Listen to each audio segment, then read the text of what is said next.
காங்கிரஸ்காரங்க. இப்போ எப்படி ஸ்டாப் ஆகும்? நாளுக்கு நாள் என்ன ப்ரோக்ரஸ்ன்னு தெரியாதுல்ல உங்களுக்கு.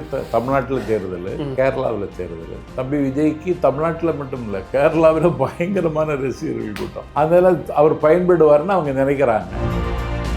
காங்கிரஸ் ஒரு பக்கம் கூட்டணின்ற மாதிரி சொன்னாங்க. அது ஏன் அது ஸ்டாப் ஆச்சு? என்ன காரணம்? ஸ்டாப் ஆச்சுன்னு யார் சொன்னா அவங்கள்ட்ட? இல்லை, பேச்சுவார்த்தை போயிட்டு இருக்கா? அந்த மைண்டுக்கு வந்துட்டாங்க காங்கிரஸ்காரங்க. இப்போ எப்படி ஸ்டாப் ஆகும்? நாளுக்கு நாள் என்ன ப்ரோக்ரஸ்ன்னு தெரியாதுல்ல உங்களுக்கு. தமிழ்நாட்டில் தேர்தல், கேரளாவில் தேர்தல். தம்பி விஜய்க்கு தமிழ்நாட்டில் மட்டும் இல்லை, கேரளாவில் பயங்கரமான ரசிகர்கள் கூட்டம். அதனால் அவர் பயன்படுவார்னு அவங்க நினைக்கிறாங்க. ஜோதிமணி எம்பியாக இருக்கட்டும், அவங்க ஒரு பக்கம் விஜய் ஆதரிக்கிறாங்க. கார்த்திக் சிதம்பரம் இவங்கெல்லாம் வந்து ஒரு ஆதரிக்கிறாரு.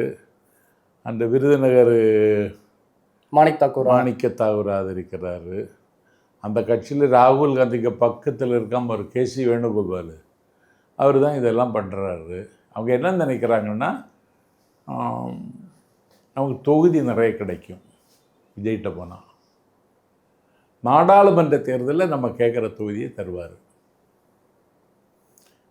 கேரளாவுக்கும் பயன்படுவார், தெலுங்கானாவுக்கும் பயன்படுவார், ஆந்திராவுக்கும் பயன்படுவார், கர்நாடகத்துக்கும் பயன்படுவார்னு கணக்கு போடுறாங்க. அது இது எப்படி ஒர்க் அவுட் ஆகுங்கிறது போக போக தெரியும்.